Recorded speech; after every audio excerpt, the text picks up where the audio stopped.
Good afternoon, everybody. Anthony Aniano here from RotoBaller Radio and rotoballer.com with the Week 18 Fantasy Baseball Waiver Wire Series. The week beginning Monday, July 24th. Guys, don't forget, head over to rotoballer.com right now. Sign up today. Whether it's the remainder of the fantasy baseball season, the upcoming NFL season, sign up, use the promotional code ACES, and save at checkout.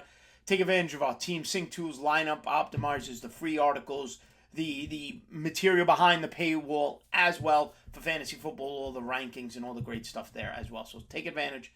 Use the promo code ACES like I mentioned. Like and subscribe right here to the RotoBaller YouTube channel.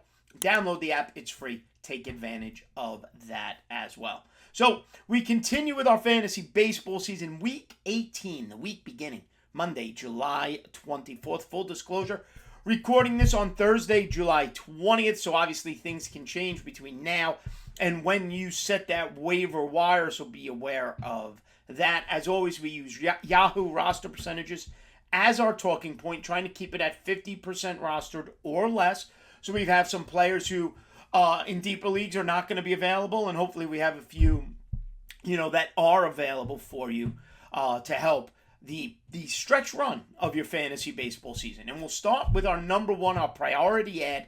It was tough for me to decide between the top two ads who I wanted the most, but I did go with Minnesota Twins second baseman Edouard Julien as my number one ad of the week. Okay, since the All-Star break, about 7 or 8 days now, he's hitting .733. Yes, he's hitting over 700 since the All-Star break. 2 home runs, 3 RBIs, 6 runs scored, and a stolen base. Hitting primarily second in that Twins lineup. Getting his average up to the season now of .318 with a .394 on base percentage. His OPS sits at .968, and I say it every week. If the OPS is over 800, you need to pay attention. And Edouard Julien, second base, middle infield eligible. He is a must-add. For example, Jeff McNeil. Say goodbye. Bring in Edouard Julien. I mean, it's open and closed case at this point for someone like that. Julien has 9 home runs on the season. Remember, he came up, he went back down, came up again, and has been scorching hot upon that return. 9 home runs, 16 RBIs, 25 runs scored on the season at the major league level with 2 stolen bases. Walks a good amount, 11%. That leads to that .394 on base percentage. Does strike out a lot, 31% at the major league level this season.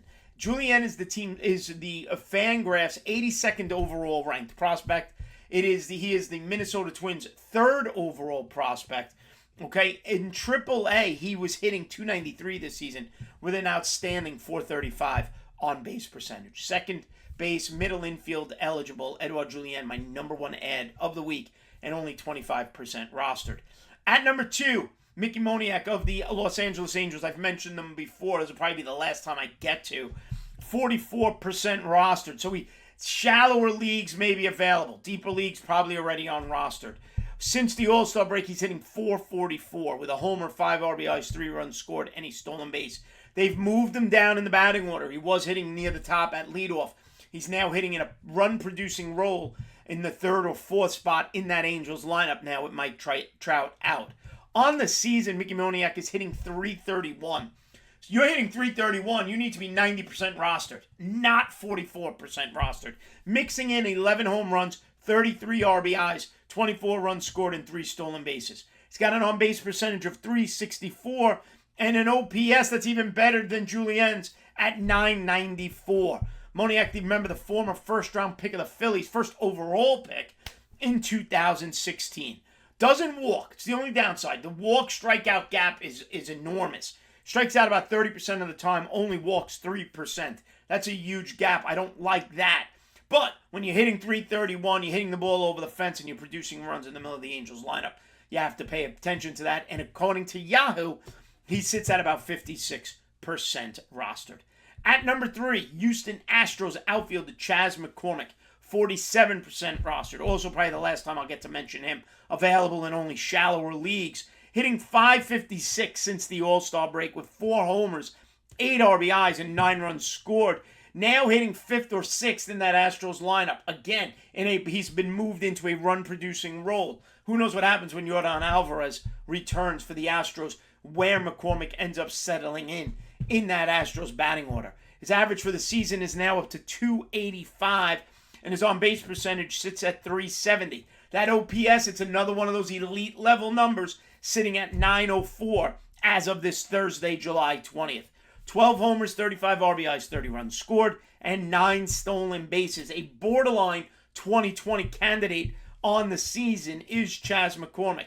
9% walk rate, a 26% strikeout rate. He is on pace for a career high in home runs. I think they have 14 career high batting average, RBIs, and he's already surpassed his career high in stolen bases. Chas McCormick available in 53% of leagues. At number 4, Boston Red Sox first baseman Tristan Casas. 23% rostered. And the only thing I could think of is people are looking at the overall numbers, and you got to stop doing that. Ignore the month of April. He hit 133. In May, Casas hit 257. In June, he hit 286. In July, he's hitting 278. Since the All-Star break, he's hitting 375 with 3 homers, 5 RBIs, 4 runs scored. Yet he's only 23% rostered. This is a player who is the Fangraphs overall 29th ranked prospect. The Boston Red Sox 3rd overall prospect. And I know he's hitting 234 on the season. You have to ignore that. That's attributed to that 133 April. Since then, he's been on the right side of 250. The last 2 months, he's been on the right side of 270. And right now, since the All-Star break, he's hitting 375. 12 homers, 32 RBIs, 30 runs scored on the season. A 339 on base percentage with a 769 OPS for the season. Settling in the 6th spot in that Red Sox lineup. Full disclosure, probably doesn't hit against lefties very much. He'll sit occasionally, but it's the strong side of a platoon. So I'm not too worried about that as I choke over my excitement on Tristan Casas. And finally, number 5, Alex Kirilloff of the Minnesota Twins. First base outfield eligible. 2015 first round pick. He's been a pro for 8 years now, and maybe, just maybe, putting it together after being marred by injury so often in his young career. He's only 13% rostered. This might be the guy who's available in those deeper leagues. Since the All-Star break, he's hitting 381 with 3 homers, 9 RBIs, and 5 runs scored in that 7 or 8 days since the All-Star break. His batting average on the season is up to 285.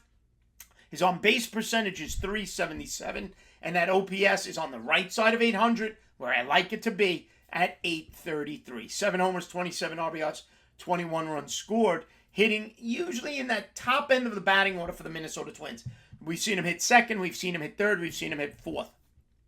Walks a little over 10% of the time, strikes out about 25% of the time, and like we said, available in 87% of leagues, first base, corner, infield, and outfield eligible. My one last player here, my 6th, my catcher ad of the week, if you need a catcher, Yanir Diaz of the Houston Astros. 24% roster. Now, the reality is he's DHing more than he's catching. Maldonado catching for Houston, Diaz DHing and hitting 6th or 7th in the Astros lineup. Now, who knows what happens once they get healthy and Alvarez comes back. Does Diaz lose at-bats? Does Diaz catch more? Does Corey Julks lose at-bats? We'll see how that all shakes out for Houston. But right now, with his catcher eligibility, it's tough to ignore 267 batting average on the year, 10 homers, 23 RBIs. Doesn't walk much, only 3% of the time, leads to a 287 on base percentage. But he doesn't strike out a lot either. It's less than 20% of the time. Fangraphs has him as the 56th overall prospect in Major League Baseball. He is the team's 2nd overall prospect. And last season, between AA and AAA, he hit over 300 and had a total of 25 home runs. So to recap, my Week 18, the week beginning Monday, July 24th, hitter ads of the week. Number 1, Edouard Julien of the Minnesota Twins. Number 2, Mickey Moniak, outfielder, Los Angeles Angels. Number 3, Chas McCormick, outfielder, Houston Astros. Number 4, Tristan Casas, first base, corner, infield, Boston Red Sox. Number 5, Alex Kirilloff, Minnesota Twins, first base, outfield eligible. And the catcher ad, my number 6 overall ad, Yanir Diaz of the Houston Astros, catcher eligible as well. So there you go. All right, everybody. Don't forget, go to rotoballer.com, sign up for that premium pass today. Use the promo code ACES. Like and subscribe right here to the RotoBaller YouTube channel, as well as download the RotoBaller app. It's free, so take advantage of that terrific offer. Give me a follow on Twitter at @Aniano Fantasy, and we'll see you next time right here on RotoBaller Radio.